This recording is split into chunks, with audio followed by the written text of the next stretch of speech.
Boa noite, pessoal. Hoje nós vamos receber a professora Egli para falar um pouquinho sobre a natação infantil. Ela que tem uma experiência muito grande, né, nessa área das atividades aquáticas. Boa noite para todo mundo que está chegando.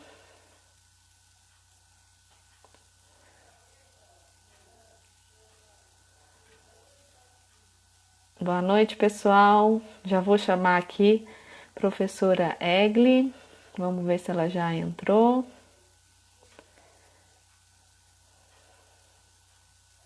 Boa noite, olá. Pessoal do Aqua aí, boa noite para todo mundo. Só mais uns minutos para a professora Egli entrar. Hoje nós vamos falar sobre a natação infantil. Essa já é a quinta live do Aqua, né? E vamos receber uma pessoa que é referência tanto no Brasil, né, na área da natação infantil, para a gente poder aprender mais um pouquinho, tirar aí as nossas dúvidas. Deixa eu ver se a Egli já está aqui. Egli, cadê você? Só mais um pouquinho. Deixa eu só chamar ela aqui, dizer que ela já pode entrar.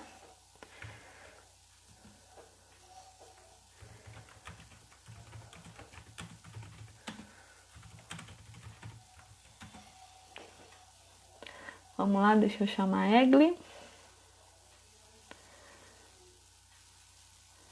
Já agradeço aí a presença de todos, né? É um prazer vocês estarem aqui com o nosso programa Aqua, que é um programa de extensão da Universidade Federal do Triângulo Mineiro.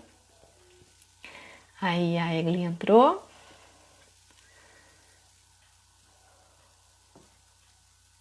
Então vamos aguardar que ela já está começando.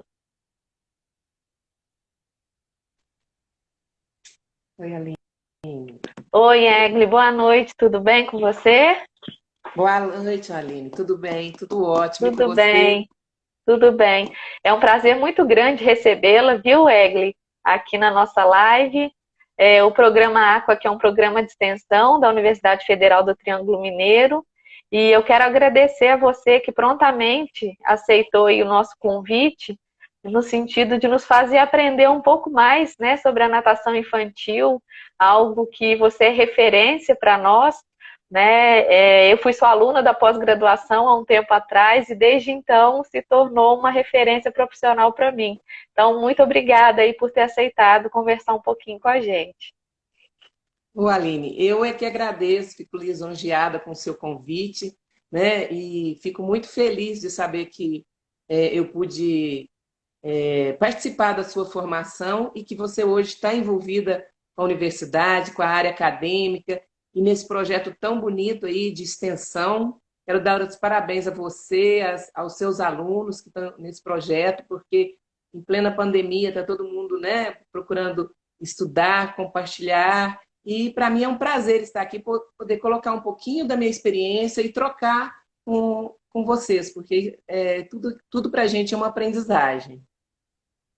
Bom, gente, só falando um pouquinho aqui do currículo da Egli, né? Nós não vamos falar tudo, porque, né, a Egli fez bastante coisa aí durante a carreira.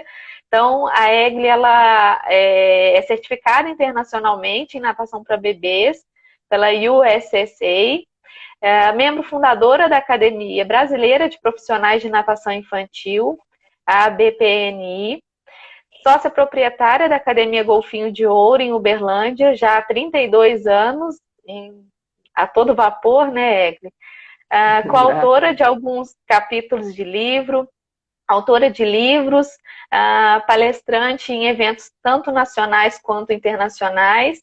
E a Egli também atuou como docente de curso de pós-graduação em atividades aquáticas, um deles, né, que eu tive a honra de participar.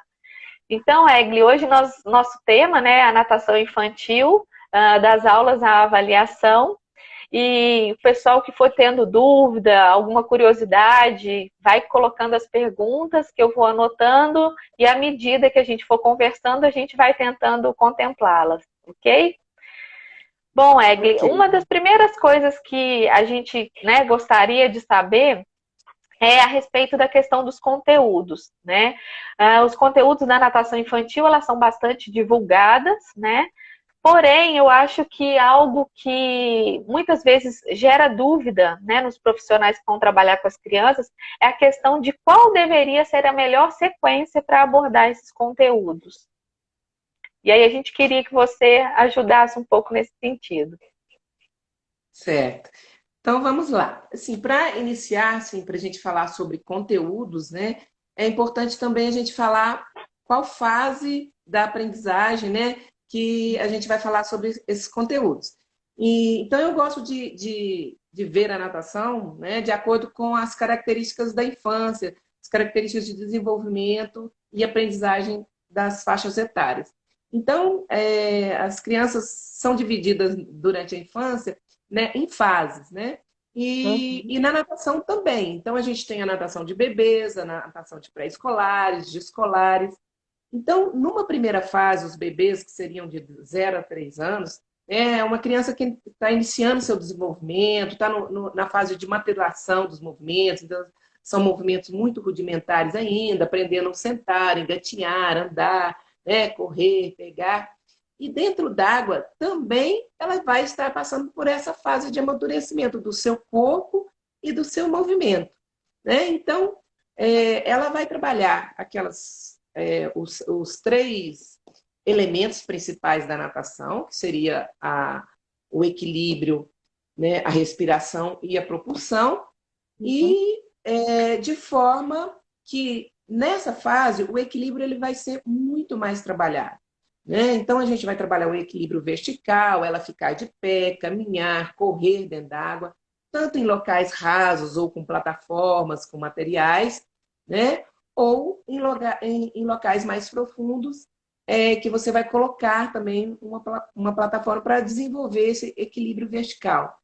Outro conteúdo que a gente vai desenvolver muito nessa fase é o equilíbrio misto, né? Que eu chamo de misto, que a criança vai passar pelas fases de vertical, inclinado, até chegar no horizontal, com o auxílio de flutuador, que ela vai usar desde os mais estáveis até os menos estáveis, né? Uhum. Vai trabalhar muito o equilíbrio dinâmico. O que seria o equilíbrio dinâmico? Os balanços, as elevações, os giros. Então, toda aquela fase de manipulação dos pais ou do professor nas rodas cantadas são importantes. Então, tem um significado grande já para a criança no trabalho desse equilíbrio. As quedas dos equipamentos, cair de cavalinho, cair do carrinho, né, da própria borda, né, simulação de várias situações, Uhum. o rolar nos tapetes, nos rolos. Então, todo esse equilíbrio dinâmico que ela está adquirindo fora d'água, ela vai ser trabalhada também dentro d'água. O equilíbrio horizontal, nessa fase de 0 a 3, também é trabalhado. Né? A flutuação com os pais ou com os professores, com bastante apoio ainda, nos tapetes. Os saltos, nessa fase de 0 a 3 anos, os saltos são ainda simples, partindo da posição assentada e de pé, mas com auxílio, né? Uhum. Partindo de materiais, partindo da borda. Então, esse conteúdo equilíbrio, ele vai ser todo trabalhado, ele pode ser trabalhado deve ser trabalhado, né? Desde o início da atividade com a criança até o final. É um conteúdo muito importante, é o conteúdo que mais a gente vai ter progressos nele, mais o que a Uhum. criança vai desenvolver nessa fase, né? Ainda nessa fase a gente vai trabalhar a respiração. O que nessa fase a gente trabalha a respiração? O bloqueio, né? Ela receber estímulos de água no rosto até ela chegar numa imersão, né? E vamos trabalhar as imersões, pequenas imersões em deslocamentos, que início são deslocamentos conduzidos, à medida que essa criança vai desenvolvendo esses deslocamentos, essas imersões vão ser já soltas, né, com a soltura, mas é muito importante nessa fase a imersão ser diversificada, né? Ser uma imersão após rolar num rolo, após saltar da borda, após escorregar, e não aquela Uhum. imersão tradicional de o pai ou o professor fazendo uma coisa muito mais Mecânica, militarizada, né? né? Uhum. Mecanizada, né? Em situações diversificadas, isso que é bastante importante. E a criança também vai aprender no recurso no conteúdo de respiração, a expiração. Ela vai aprender a soltar borbulhas com a boca na água e vai aprender a pôr o roxinho na água e soltar borbulhas. Ela não faz muito mais do que isso na água. E Uhum. propulsão? Né? Propulsão, ela vai partir da pernada pedalada. Muitas vezes ela vai, quando ela entrar, se ela entrar bem novinha, 3, 4 meses, ela ainda vai estar apresentando aqueles movimentos desorganizados que a gente fala. Né? Uhum. E ela vai passar depois pelo pedalar, vai chegar na pernada alternada. Tudo como movimentos de maturação. Não são movimentos que ela vai conseguir só apenas com o estímulo que a gente der, colocando elas nos flutuadores e fazendo imersões. Não são ainda movimentos aprendidos. Né? Ela vai Sim. passar por essa fase de maturação. Então, esses 3 conteúdos, equilíbrio, respiração e propulsão, vão acontecer em todas as aulas, certo? Uhum. Eles acontecem em todas as aulas.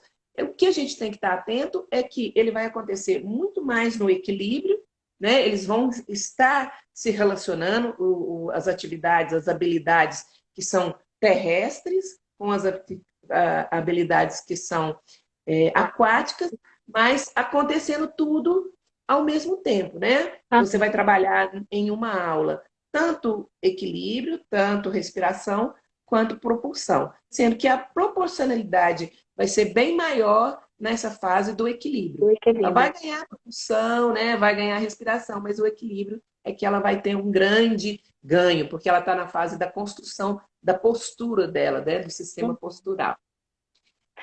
E aí, E eu Aline, acho a que gente poderia, dentro assim disso que está sendo, né, mesmo trabalhando esses três conteúdos em todas as aulas, sempre deixar claro o objetivo principal, né, que vai permear aí dentro desses três conteúdos, para esses que a 3 conteúdos. aula, né, tenha uma progressão ainda maior, né, em relação ao que se quer chegar, né, com a estimulação aquática.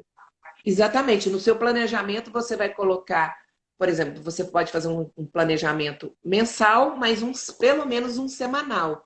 E no semanal, você vai colocar aqueles objetivos que você tem para a semana em cada um dessas 3 grandes áreas. Uhum. Né? E na aula, você vai trabalhar essas 3 grandes áreas. Porque acaba que acontece quase que concomitantemente. Quando você vai trabalhar a propulsão, você está trabalhando o aspecto respiratório. Você pode O trabalhar o aspecto equilíbrio. respiratório, mas por exemplo, com equilíbrio, né? Mas Uhum. você pode trabalhar com propulsão. Então, você organizar essa proporcionalidade de cada conteúdo dentro da sua aula e de acordo com os objetivos que você colocar para a semana. Uhum. Da mesma forma, Aline, isso acontece também para a segunda fase da criança, a fase pré-escolar. Né? É uma criança, essa 3 a 6 anos, é a fase que a criança já descobriu o seu corpo, então, né? Ganhou aquele sistema postural que eu acabei de falar, e ela vai, então, melhorar os seus movimentos. Ela ainda vai estar numa fase de movimentos fundamentais, básicos ainda, mas ela vai melhorar isso tudo que ela adquiriu.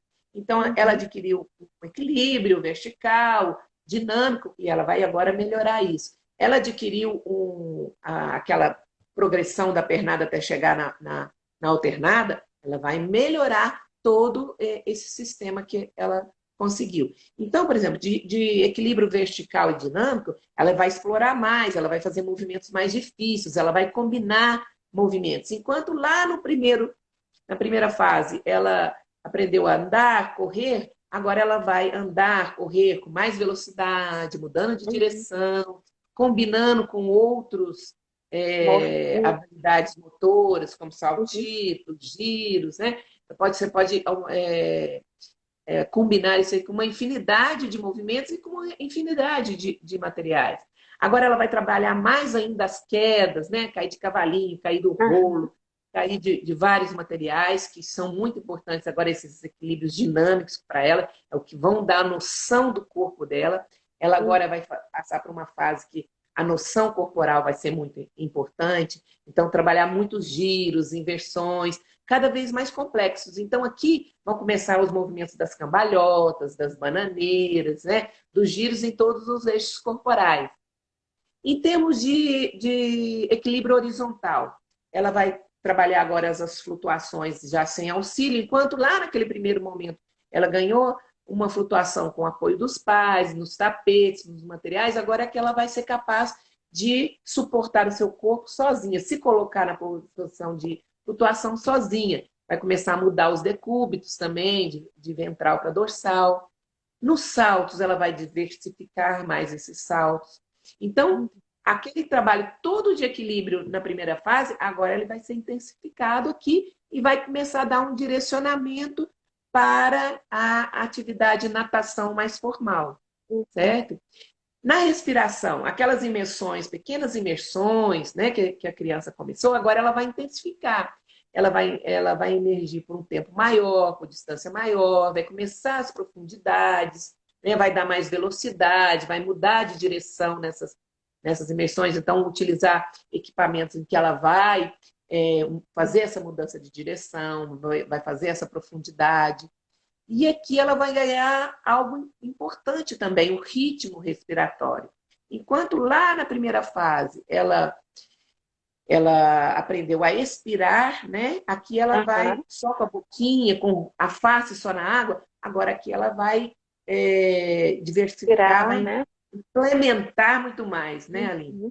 Então ela vai respirar. É interessante fazer trabalhos de soltura de ar pouco, forte, fraco, muito, soltar pela boca, soltar pelo nariz, soltar por ambos os orifícios, né? Então, aumentar. Então, você vê que aqui também a gente já está preparando essa criança para a aprendizagem dos nados, mas ainda sem introduzir nados, né?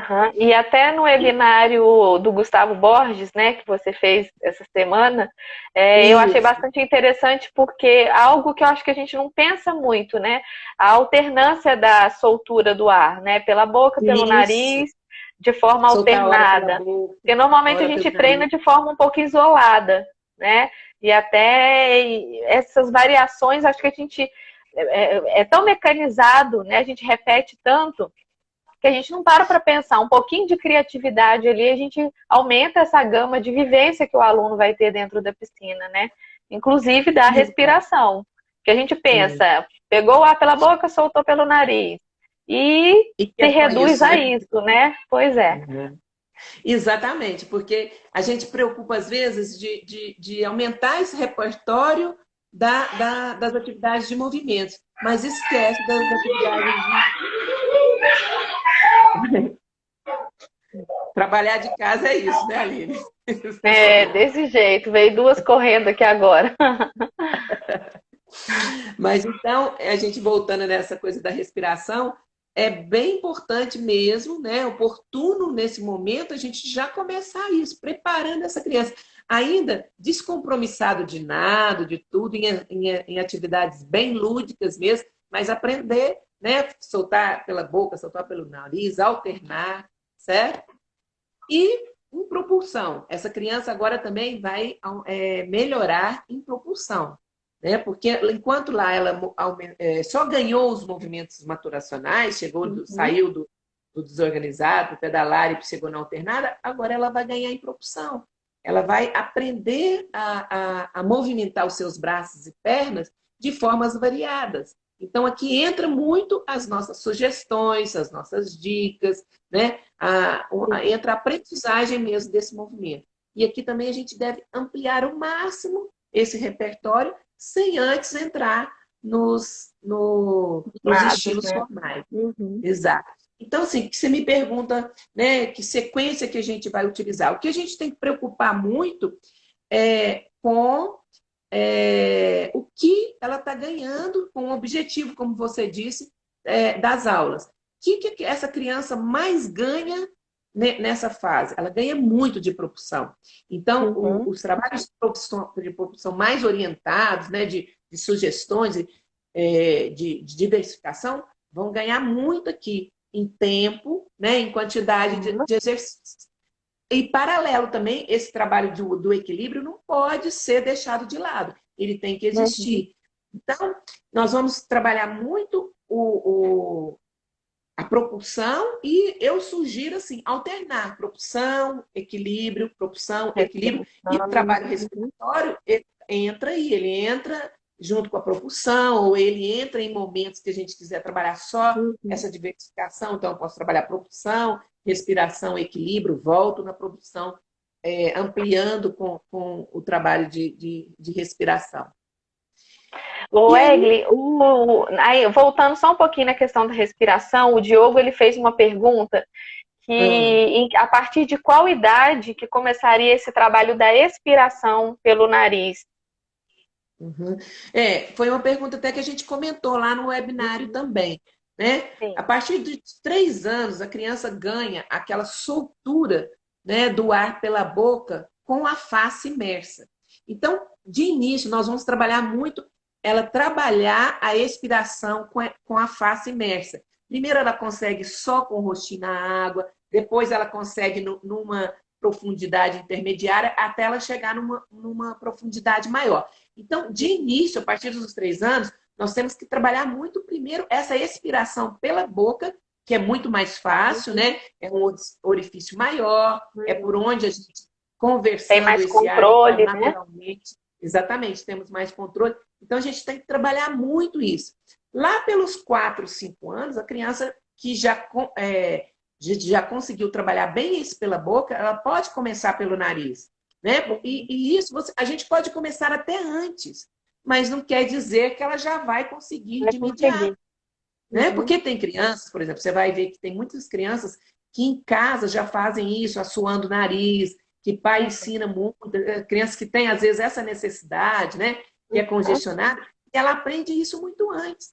Então, a gente até faz trabalhos, por exemplo, antes, quando a gente quer começar esse trabalho, já no nosso nível, a partir dos 3 anos, de assoar o nariz, pegar lenço primeiro, fazer ele fora d'água, para depois fazer dentro d'água. Isso é um trabalho interessante, porque fora d'água dá aquela noção para a criança suar na toalha, no papel toalha, e depois ela vai para E dentro para d'água. a água. Então, a gente pode iniciar, porque é a mesma coisa de você me falar. Ela teve controle respiratório, de expiração pela boca, você pode já tentar pelo nariz. Primeiro você tem que maturar aquilo ali, né? Automatizar, estabilizar mais aquilo. Depois você pode iniciar o outro. Não quer dizer que ela vai responder. Tem crianças que respondem mais fácil, tem crianças que não. Né? E isso acontece, a gente vai ver em todo o desenvolvimento do trabalho, por exemplo, de propulsão. Tem crianças que têm uma pernada alongada, né? Muito mais cedo do que outras. Tem outras que mantêm aquela flexão de pernada por muito tempo. Por muito tempo. Né? E a gente sabe que isso não é errado, não existe certo e errado ainda nessa fase, ela está maturando. Né? E até falando aí da pernada, ô Egli, a gente vê muito estímulo inicial dos membros inferiores, né? Trabalhando inicialmente a perna. E aí uma das dúvidas que aparece também é como estimular os membros superiores. Né? A gente vê a maioria das escolas logo a pranchinha e vamos bater perna. Né? E os membros superiores, eles vão vindo, digamos, numa proporção bem menor na maioria das vezes, o que, a meu ver, não deveria, né? Isso, assim, se a gente pegar a criança primeiro nessa primeira fase que eu te coloquei de 0 a 3 anos, essa fase dos bebês, ela está maturando o trabalho de perna dela. Geralmente, o bracinho, ele é mais para equilíbrio, ou ele vai estar para trás, depois ele vai mais à frente, do lado, e ele vai equilibrando. Ele começa um movimento natural lá pelo final dos 2 anos e meio, 3 anos, que começa aquele nado cachorrinho, que é um nado também do desenvolvimento. Ela vai adquirir aquilo naturalmente. A gente não precisa falar para ela nada cachorrinho. Né? Não ensina, ela aprende aquilo naturalmente. Então, o braço nessa fase é muito um braço de equilíbrio. Então, que forma que a gente pode estimular o braço nessa fase? Com as habilidades motoras básicas de manipulação. Então, é o pegar, o lançar, o empurrar, o bater na água. Por exemplo, a gente trabalha com pneu na academia, empurrar pneu. Então, jogar bolinha. Então, tudo que você puder fazer de habilidades naturais nessa fase de 0 a 3 anos é bem interessante porque você está preparando essa criança para o depois. Né? Você está Sim. preparando a parte de trabalho de braços dela básicas, né? Para ela aprender depois manusear na água. Então, é na segunda fase, de 3 a 6 anos, que a gente vai trabalhar muito essa variação de braço. Então, aqui é importante não esquecer disso, não trabalhar só a perna, só a pranchinha, né? Com o trabalho de perna. É muito importante você ter o trabalho do braço. O que acontece nessa fase que é importante falar, Aline? Nessa fase, muitas vezes, a criança não tem, ela está ganhando o seu domínio na posição horizontal. Ela já dominou, mas ela não domina por um tempo grande. Então, a hora que você coloca o trabalho de braço, aquilo é uma dificuldade para ela, então ela vai fazer por pouco tempo, por pouco espaço de tempo, né? Por uma distância muito pequena. Então, se a gente tem uma piscina rasa para trabalhar, é bem interessante. Né? Mas se você não tem, você pode trabalhar com plataformas, você coloca plataformas. O que você tem que observar? Aumenta, né, a distância. As distâncias, né? Trabalhar com distâncias primeiro menores, para depois maiores, para ela poder conseguir fazer aquele movimento nessas distâncias e poder retificar o seu corpinho. Porque senão a dificuldade da profundidade é grande e ela acaba não conseguindo fazer o trabalho do braço diversificado. O que é importante também, Aline, a gente salientar nessa questão de trabalho de braço? Né? Inicialmente, fazer trabalhos mais simples e no campo visual da criança. Então, movimentos também inicialmente mais simultâneos.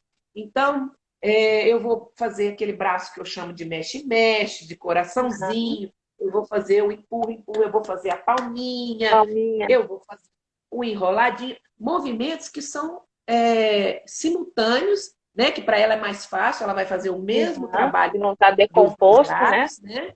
Vai trabalhar os dois lados, mas com o mesmo movimento. Isso para ela de início é mais fácil. Então aí você pode usar uma infinidade de movimentos. E movimentos que são no campo visual dela, dentro da água.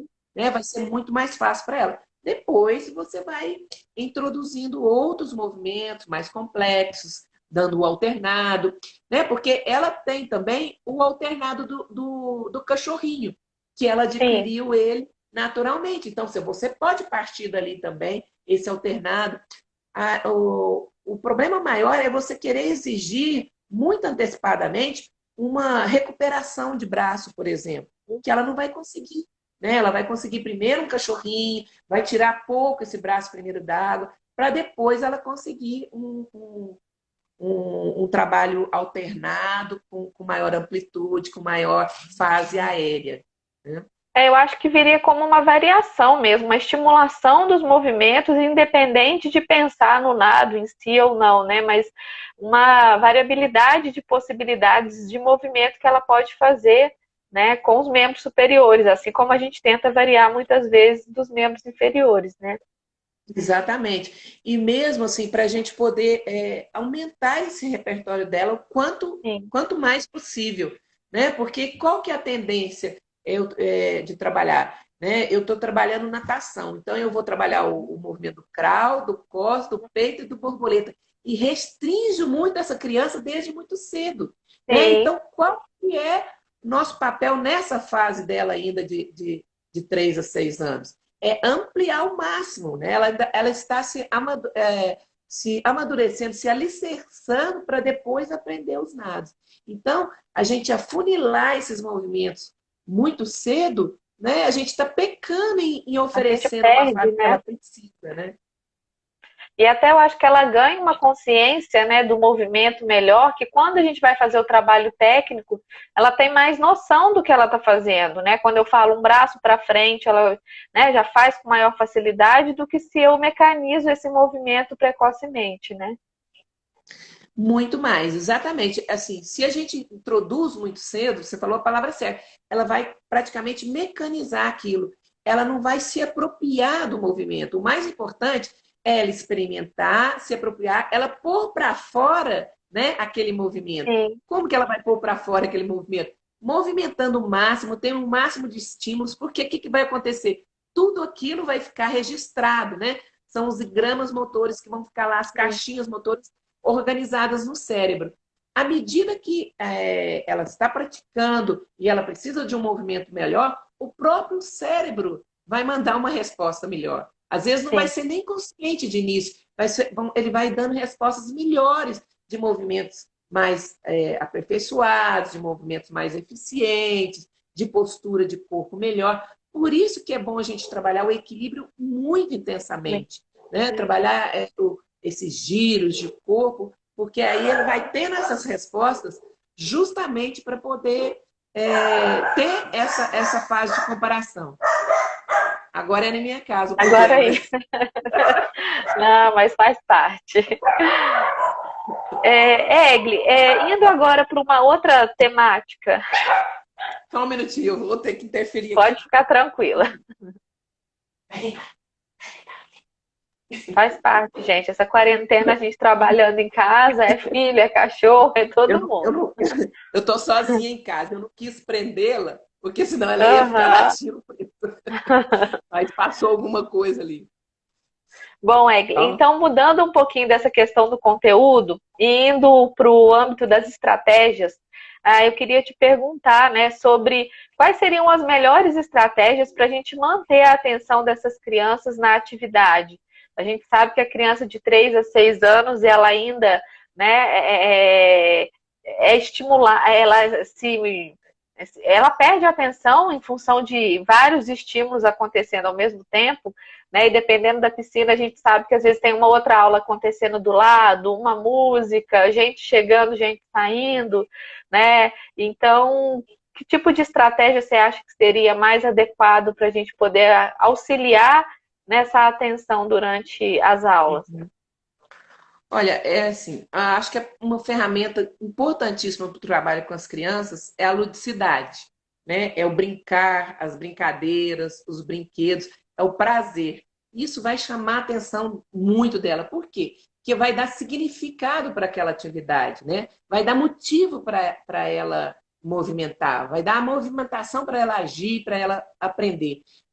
Então, eu valorizo muito, por exemplo, o material na nossa metodologia, Uhum. né? Sim. Ele dá um caráter lúdico para a criança, ela tem o objetivo ali de brincar, mas ao mesmo tempo, para nós, professores, ele tem um objetivo pedagógico e de ensinar, de aprender muito grande. Então, o material, eu acredito assim, a criança se entrega para ele, ao mesmo tempo de entregar, ela integra com ele, né? Ela Aham. relaciona com esse material.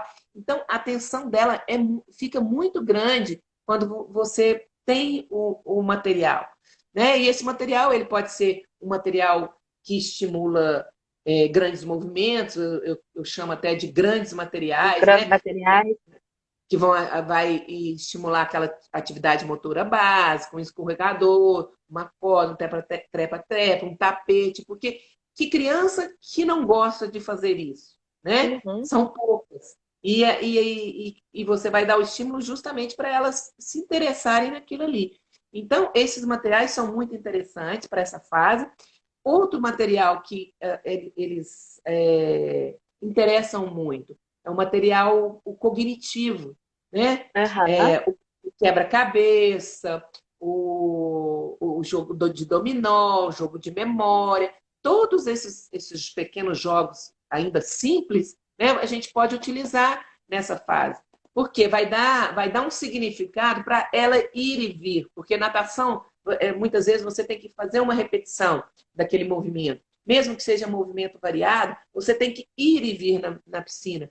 Então, buscar uma peça de um quebra-cabeça, né? Buscar montar um bloco lógico, para ela dar Aham. significado para ela, para aquele Que ir ela e está vir. Ela vai fazendo, fazer né? muitas vezes com muito mais interesse do que você fazer essas Fazer voltas, né? atividade por si só, né?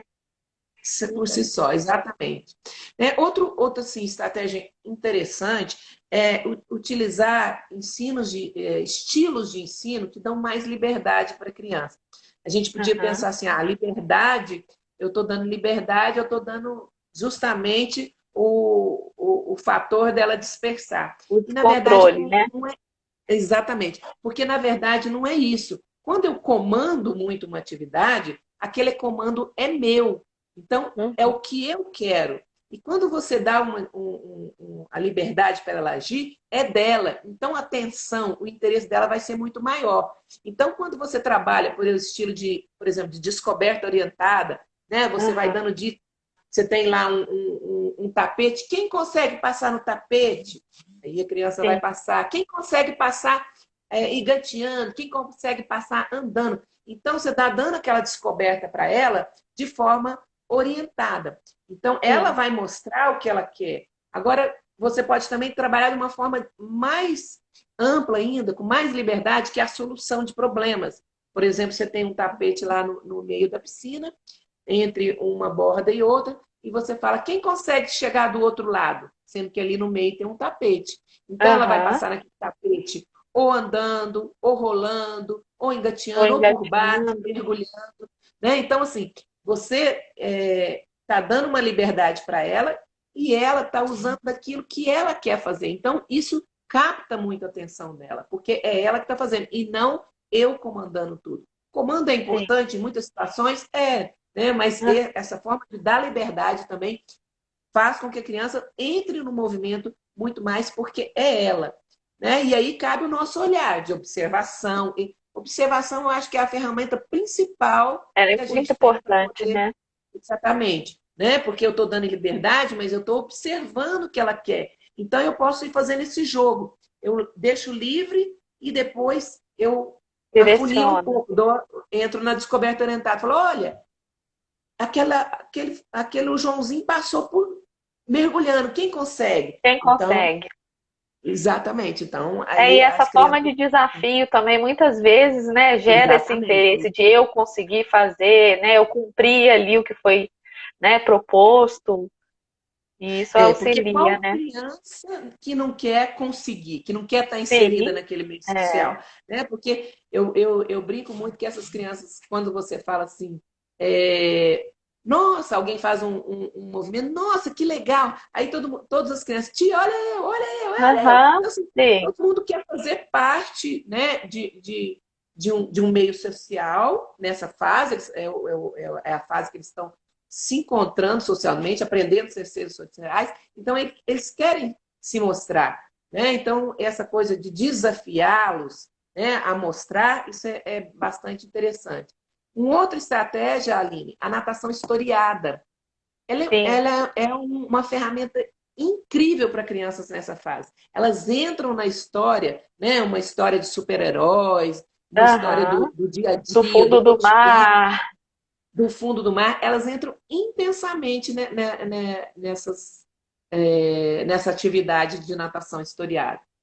E ainda estafetas, brincadeiras populares. Então, você vê que tudo tem um cunho da Lúdico, né? ludicidade, do lúdico. Né? Então, eu acredito assim, que é um das ferramentas mais importantes a ludicidade. É bom a gente falar também assim, da questão da informação para essa faixa etária.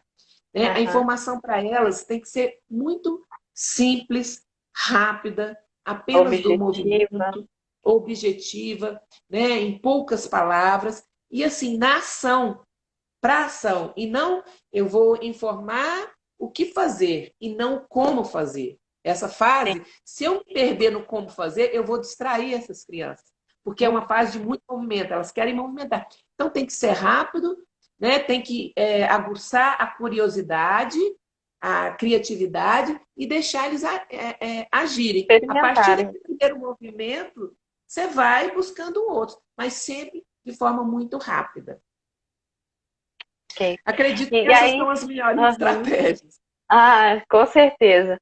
E pensando nisso, né, até nessa questão de ser rápida, né, para poder conseguir prender ali os alunos dentro da atividade, eu aproveito para perguntar a questão das turmas heterogêneas, né? Até como base a gente tem lá no projeto Aqua uma limitação, né, em relação ao tamanho da piscina para oferecer tantas atividades, né? E horários reduzidos, porque a gente acaba colocando as aulas em horário que os meus alunos não estão em aula na faculdade, né? Então, a gente querendo ofertar várias modalidades, infelizmente a gente não consegue montar uma turma específica de adaptação, uma turma específica, digamos, de aprendizagem para aquele aluno que, né, já teve alguma vivência. E a Uhum. gente tem bastante heterogeneidade dentro das turmas, né? Então, também que tipo de estratégia, como que a gente pode fazer para contornar essa Uhum. situação, que eu vejo também que é comum em outras academias, né? Isso. Nem todo mundo consegue ter vários níveis, né, de todos, em As todos os idades, horários. né? Exato. Aham. Então, às vezes, em alguns horários, ou vários, pode ter crianças heterogêneas. Eu acredito, assim, uma primeira ponto é você ter aquela turma ali como uma turma única, né? Sim. Eu gosto muito de falar isso assim, para os professores, quando a gente juntou alguma turma, porque a gente tem muita divisão na academia. Né? A gente tem esse privilégio de ter vários Aham. horários nas turmas, né? Apesar de ter heterogeneidade, mas elas são muito homogêneas. Menores, né? Né? Aham. Então, mas assim, às vezes você necessita juntar duas turmas, né? Às vezes algum horário tem de ponta, assim, você tem dois níveis próximos juntos. Então, o que eu acho muito importante, um ponto muito importante, é você tratar aquela turma como uma turma única. Se Uhum. possível, até no mesmo espaço, não dividir espaços muito diferentes. Né? Por quê? Porque ali eles vão se ver como uma turma única, né? Eles vão agir, né, como uma turma, e os pais também vão enxergar aquilo ali em academia, isso é muito importante. Eles vão enxergar você dando um trabalho Atenção, único, né? vamos dizer assim. Né? Então, como que você faz isso para ser único? Eu indico a gente trabalhar o mesmo conteúdo e com exigências diferentes. Né? Aham. Vamos supor, nós vamos trabalhar uma habilidade de equilíbrio. Né? Eu estou com aquela criança de 3 aninhos que está começando. E eu tenho uma de 6 que já está aprendendo a nadar, já Aham. cumpriu, né, todo aquele processo e Aquele início. está já na iniciação dos nados. Então, o que eu vou fazer? Enquanto aquela lá, vamos supor, um trabalho com tapetes, eu vou trabalhar o equilíbrio vertical. Enquanto ela passa andando, às vezes com algum apoio, para o outro eu já vou exigir algo diferente. Ele Uma vai trabalhar habilidade mais correndo, complexa. né, com habilidades mais avançadas. No final, ele vai dar um salto dessa passagem, ele vai dar um salto com inversão. Então, eu vou aumentar a dificuldade para ele. Eu vou dar trabalho, por exemplo, de propulsão. Então, eu vou dar a propulsão para todos, né? Sim.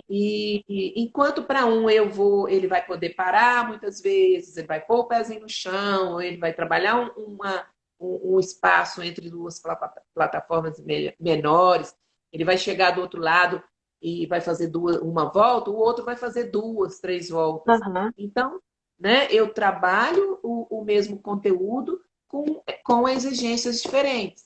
Né? Mesma coisa o aspecto da respiração, enquanto um está fazendo só o soltar bolha pela boca e pelo nariz, o outro já está fazendo, por exemplo, uma respiração lateral. Uhum. Então, eu tento fazer com que aqui todos, por exemplo, é deslocamento, todos vão deslocar. Né? É um momento de fazer uma habilidade da flutuação, enquanto um flutua, mudando as posições, fazendo flutuação grupada, mudando de decúbito, o outro eu estou ali ensinando ele ainda numa posição horizontal, com um pouco de apoio ainda. Uhum. Né? Então, eu acredito isso. Outra coisa bem legal também é a gente fazer revezamentos, por exemplo, atividades, estafetas, alguma coisa, que eu vou mesclar esses dois níveis de Habilidades, aprendizagem. né? Aham. Né? Então, eu vou colocar um aluno mais habilidoso com um menos, na outra turma eu vou colocar um habilidoso com um menos habilidoso, para haver essa integração também. Eu E acredito até que uma são... coisa que eu acho que é importante também, né, no sentido até de valorizar o que cada um consegue fazer de melhor, né, planejar essa aula para que todo mundo saia motivado, né? Então, talvez eu tenha um aluno ali iniciante, mas que flutua super bem. Por que não colocar uma atividade para ele se sentir ali o melhor, o que consegue fazer com mais facilidade, mesmo que em outros conteúdos ele apresente maior dificuldade do que os demais alunos, né?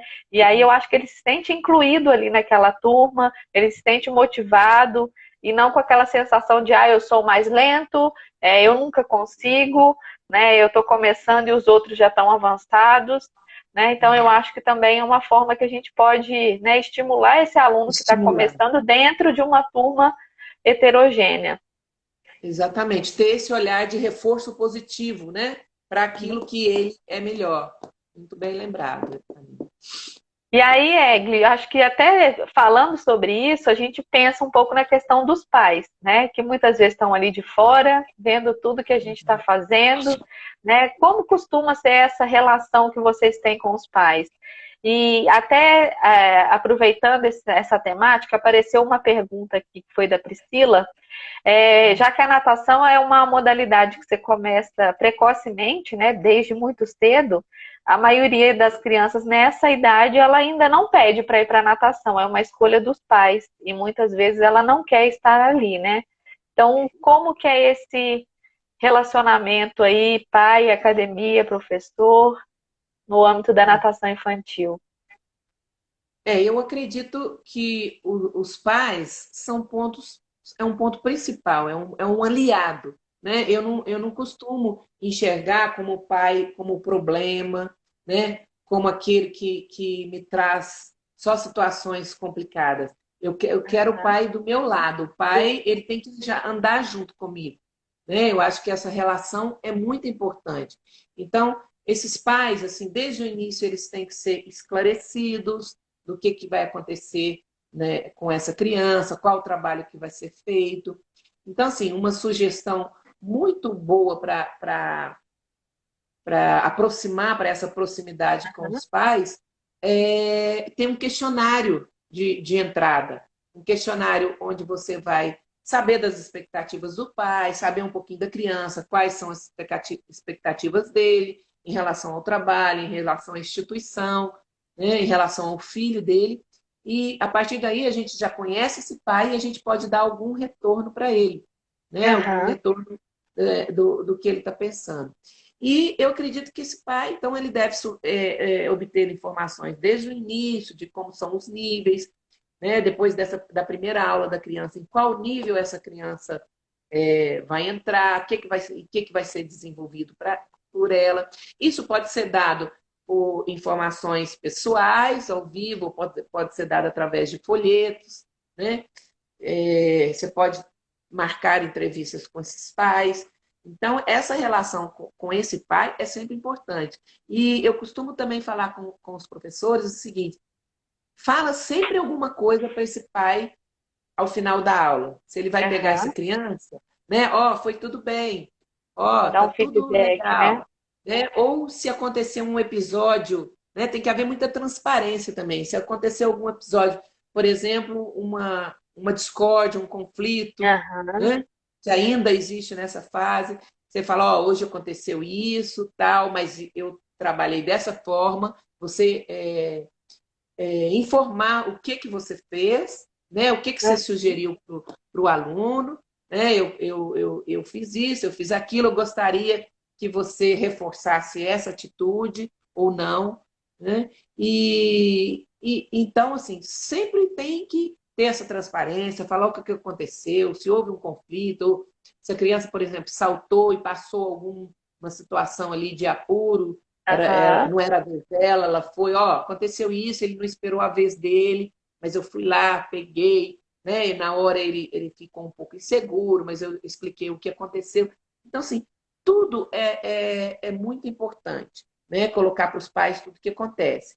Um ponto muito importante também é pedir a não interferência nas aulas, né? Aham. Para quem tem esses pais muito de perto, por exemplo, muitas academias, inclusive a nossa, nós temos os pais muito de perto. né? Eles estão ali, Nossa, às vezes, é. separados só por um vidro, né? Em situações a gente utiliza muito esse pai para ajudar na adaptação da criança, crianças Aham. inseguras, né?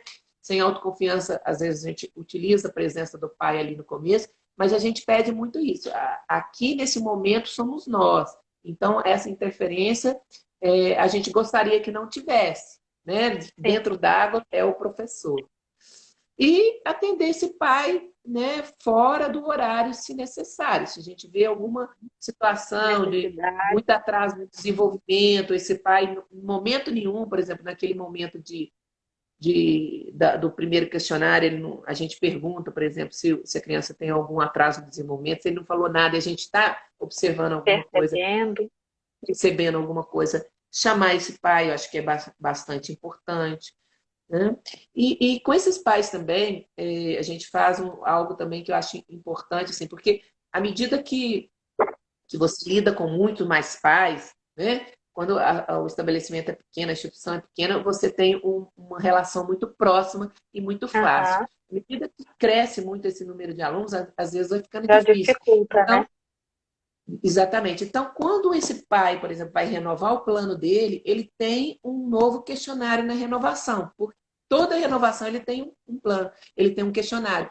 Porque é Aham. um segundo momento, porque no primeiro questionário ele está só com expectativas, né? No Sim. segundo, ele já vivenciou ali 6 meses, pelo menos, de atividade, e aí ele tem um retorno para me dar, um retorno positivo, ou negativo, ou dúvidas, né? Então, é muito importante também você colher dos pais a impressão deles.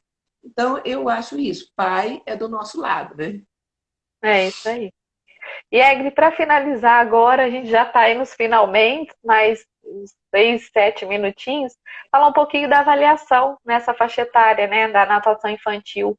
O que você vê que é super importante, que não pode ficar de fora, que a gente precisa se atentar para isso? Realmente realizar a avaliação é fundamental para a gente analisar o processo, né? O que está acontecendo, acompanhar, né, todo o desenvolvimento dessa criança. E um aspecto que eu acho muito importante também é a gente acompanhar o aspecto emocional e social dessa criança, né? Porque a avaliação ela é importante tanto para nós, professores, né? Para a gente saber o aprendizado, acompanhar o aprendizado das crianças, mas também é importante para os pais saberem o que está sendo trabalhado com as crianças e o que foi alcançado, porque às vezes aos olhos desses pais essas crianças não estão desenvolvendo aquilo que Aham. nós estamos vendo como grande evolução para os pais não. Então eles têm que entender, né, qual que é o processo, qual é o objetivo, eles têm que saber o que está sendo avaliado ali naquele período. Então é importante a gente ter avaliações periódicas, né, com espaço de tempo curto, porque essas crianças elas desenvolvem rápido, Muito rápido, né? né? Às vezes Você rápido. costuma fazer de quanto em quanto tempo?